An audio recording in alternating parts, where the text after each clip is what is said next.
guys! What's up? I'm Emily, and today I want to tell you all about how I learned to speak English fluently. And yes, I'm only 14. I know what you're thinking. Emily, how did you do it? Well, it wasn't easy, but it was fun, and I'm here to tell you all about it step by step. So grab a snack, sit back, and let's dive into my English journey. The beginning. I knew nothing. When I first started learning English, I knew, well, absolutely nothing. I could barely say hello without getting nervous. You know that feeling when you want to say something but your brain freezes? Yeah, that was me. But here's the thing. I decided I didn't want to just learn English. I wanted to speak it. I wanted to talk to people, make friends, and understand what my favorite YouTubers were saying without subtitles. So, I started slow, and let me tell you, at first I was a mess. I mixed up words, I sounded like a robot, and my grammar, let's just say my teachers were probably pulling their hair out. But you know what? That's okay, because learning a language isn't about being perfect. It's about having fun and making progress. And that's exactly what I did. Listening to English everywhere. The first thing I focused on was listening. And no, I didn't just sit down and listen to boring lectures or school stuff. I found things I actually enjoyed. Here's a secret. You can learn so much from the things you already love. For me, it was music and YouTube. I listened to English songs all the time, even though I didn't understand half of what they were saying at first. I'm serious. I'd be singing along like, Lila something something, baby, yeah. But the more I listened, the more I started catching words. It's like my brain was slowly connecting the dots. I also started watching YouTube videos, not just educational ones, although those are great too, but funny ones, vlogs, and even game streams. My favorite YouTubers became my English teachers, and they didn't even know it. I would watch them talk and try to mimic their expressions and words. Sometimes I'd pause the video and repeat what they said out loud. It felt like I was part of the conversation. And here's a fun tip. Put on subtitles. It helps connect what you hear with what's written, and it's a game changer, trust me. Reading for fun. Next up, reading. Now don't worry. I'm not talking about reading huge novels or textbooks. Unless you're into that, then go for it. For me, reading started small. I picked up short stories, comics, and even social media posts in English.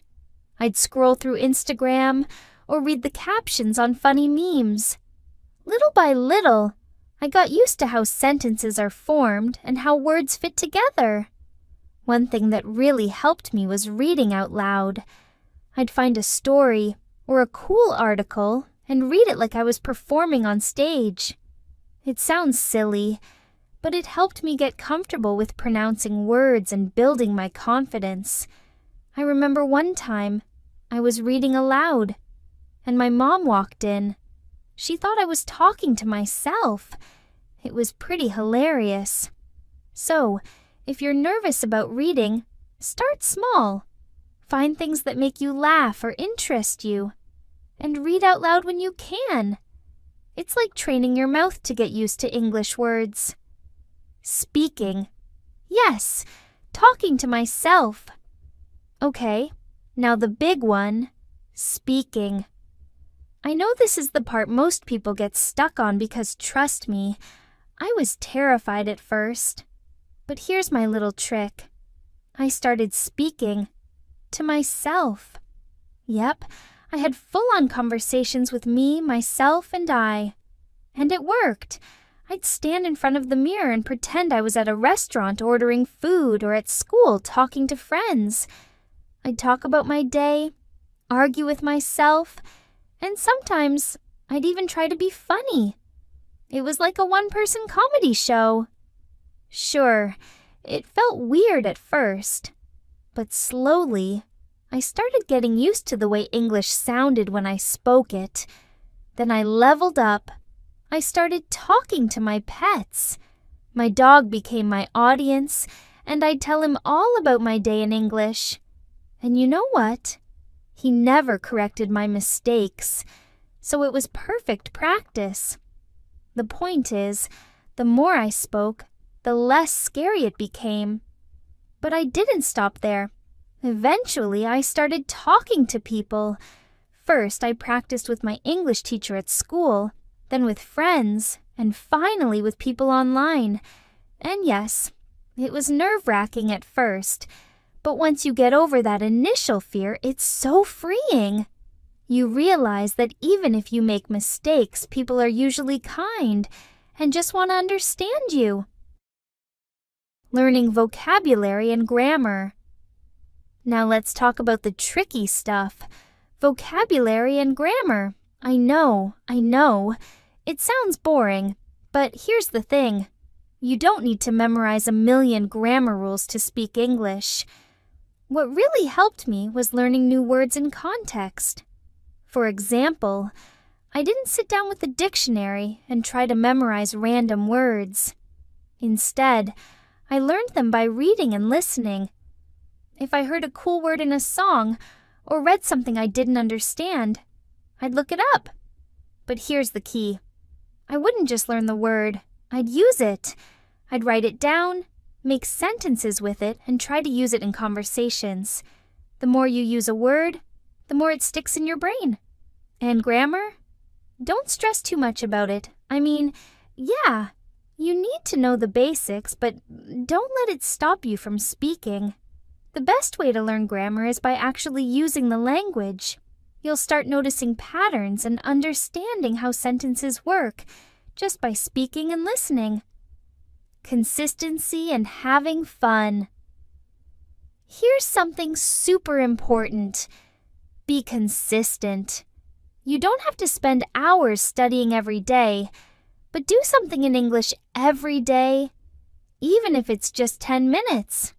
Whether it's listening to a podcast, reading a comic, or talking to yourself, like I did, the key is to keep at it.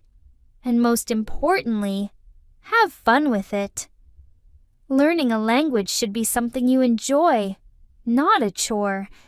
That's why I made sure to always do things I liked, whether it was singing along to songs, watching funny videos, or even learning new slang words. The more fun you have, the easier it will be to stick with it. The big takeaway: mistakes are good.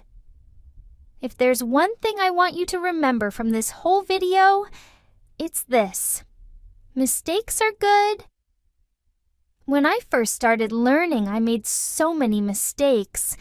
I mispronounced words, used the wrong grammar, and sometimes I even said completely wrong things. But instead of being embarrassed, I laughed at myself and kept going. Mistakes are how you learn, so don't be afraid of them. Embrace them. The more mistakes you make, the better you get.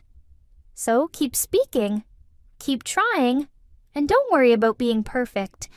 Perfection is overrated anyway, right? Conclusion. Let's do this together! So if you're feeling nervous about speaking English, just remember, I was in the exact same place as you not too long ago. But with practice, patience, and a little bit of fun, I got better. And so can you. Keep listening, keep reading, keep speaking, and most importantly, don't give up. We're in this together.